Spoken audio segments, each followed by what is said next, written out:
you've got that, you just come to the airport. There'll be a representative there at baggage claim, and you're good to go. Awesome. That sounds good, Yeah. because I know a lot of people do want to bring their pets with them, and it's good to know what the rules are first. But absolutely no quarantine. For sure, yeah.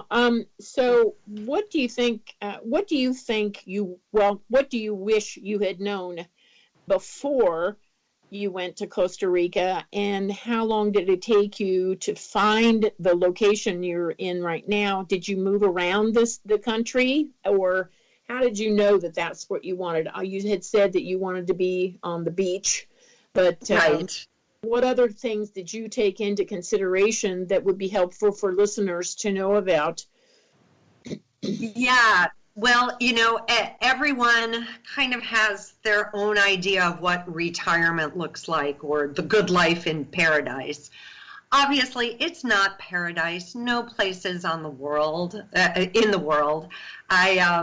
I always joke, it's like, well, my friends will say, hey, how's your day? Are you having a nice umbrella drink on the beach? And, it's still real life. I still have to pay bills, and I still have to go to the grocery store and get the car inspected and that sort of thing. I just feel like I have a better view doing it. So, for sure. Yeah. Go out and the beach is always going to be there. That's the nice thing. It's not going to go away anytime soon, for sure. Right. So let's talk about go ahead. Well, you had talked about, what's kind of high on the list for retirees when you're looking at something like this. And I would say definitely weather is part of it. Especially for those who might be tired of shoveling snow and that sort of thing. Costa Rica, I feel like, has something to offer for everyone. There's actually 12 official microclimates. So if you like eternal spring-like weather, that is available in the higher elevations, where there is no heating and there is no air conditioning. It's just eternal spring, which is, sometimes you may need a jacket, but otherwise, for some people, that's the sweet spot. But then if you like the summer heat, you can find that on the coast as well. But as you move up the elevations, it changes slightly as well. So weather's a big one. Access to good health care is a big one, obviously. The best of the health care in the country is in San Jose, which is in our capital. We do have 3 JCI certified hospitals, and that certification is a worldwide certification that's used for the top healthcare centers in the world based on certain criteria. So we do have 3 of those. And I do recommend for people who have ongoing health issues, such as kidney dialysis or cancer treatments, they're going to want to be closer to the capital up in the mountains in San Jose, just because that's where your best health care is going to be. People are also looking for affordability, and I feel that overall Costa Rica is more affordable than living in the States. Imported items are going to cost more, but if you learn to live like a local, the cost of living is definitely overall less than back in the U.S. People are also looking for close proximity to major shopping, major commerce, and an international airport if they do travel somewhat frequently. I would say most of the population lives within 2 hours of either one of our airports, the main one in San Jose, and then the second one in Liberia, which is closer to where I live. Awesome. So that's some of the key things: food, water safety. We are one of the few Latin American countries that you can drink the water safely out of the tap. Interesting. That's good. So a lot of people don't even think of that when they're kind of making their list of important criteria, but that does come into play. And then availability to fit in, social activities.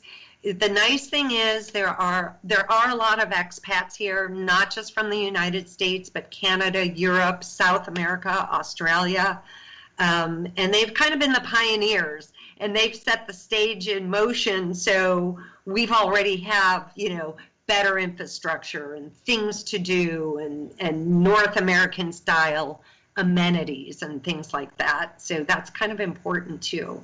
Oh yeah, that was going to be one of my questions, is how do you fit in with the natives there, and then how do you connect with the expats so that you feel a sense of home, so to speak? So yeah.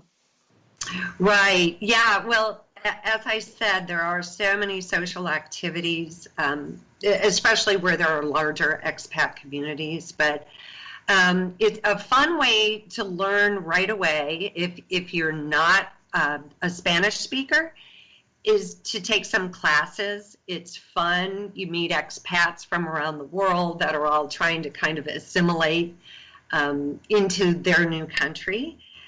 There's all kinds of different volunteer groups helping animals, working with animal reserves, helping less fortunate families. I know some people who teach computer skills or who teach English as a second language on a volunteer basis.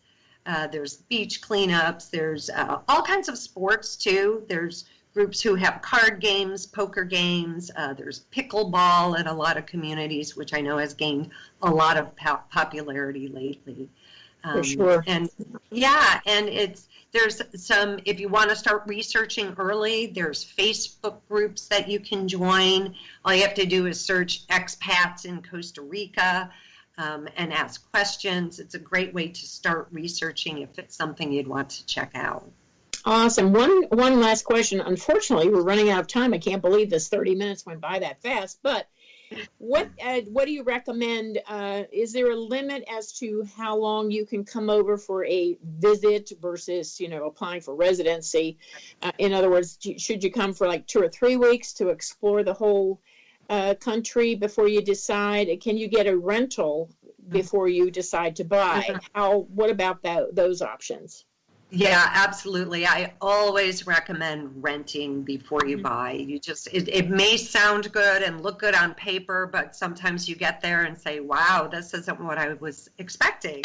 Exactly. So definitely, yeah, I recommend narrowing it down. Like I started with the beach. Okay, that at least takes away the middle part of the country. And do some online research. Talk to some expat groups, and once you narrow that down, you can stay on your first tourist visa for 90 days here.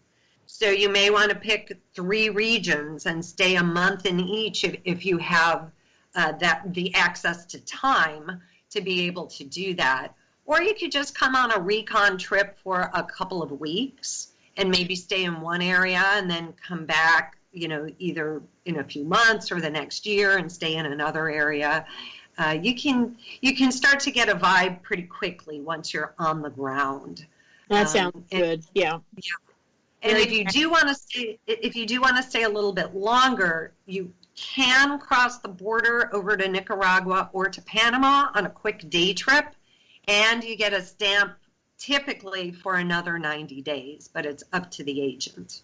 Interesting. I hadn't thought about that, but we don't recommend it long term, but there are people who do that. We call them perpetual tourists, and there are some companies who actually will shuttle you over the border to do it. So it doesn't really, you don't really have to rent an apartment for a month. You could just stay in an Airbnb or, one of those kind of places for the time that you're going to be over there exploring. When I travel, I like to stay in one location, and then it's like the center of the wagon wheel, and then I just draw a circle around the area that I want to explore. But it sounds like they might want to stay in an Airbnb for 2 weeks in one location and an Airbnb in another for 2 weeks, or, whatever they feel comfortable with. But so it really sounds like there's a lot going on in Costa Rica and a lot to offer, and cost of living is certainly very competitive with other low-cost countries outside the U.S., because the U.S. isn't a bargain. But I just want to thank you so much, Kathleen, for joining me today. And if you could, as we wrap up, just give people your information, because, yeah, Facebook is great, but I think people like to have Kathleen's information. So if they want to ask you an insider question, they have somebody who's really good at what they do. And so if you could share that with the audience of listeners before we have to sign off, that would be awesome. Great. Yes. Thanks, Debbie. You can actually, if anyone's on any sort of social media, my brand name is Kat's Journey. So it's like the first part of Kathleen, Kats, and the word journey. And that is my handle on every single social media. So if you do want to follow me on Twitter, Instagram, I do post a lot about Costa Rica.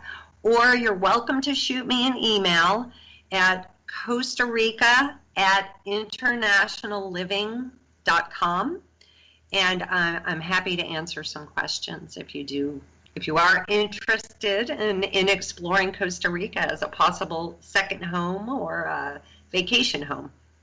Awesome. You have been just a wonderful guest, and I do so appreciate your taking the time to chat with listeners about the possibilities, because, you know, you say, oh, Costa Rica, that's so cool, or I went to Costa Rica, you should go too. Well, this may not meet for everybody, and you've really given some good insider tips on what to do and how to start the process, and I do so thank you for joining me today. A true pleasure. Thank you so much, Debbie. Take care. Thanks, Kathleen. I'll talk to you soon. Okay, bye. Bye.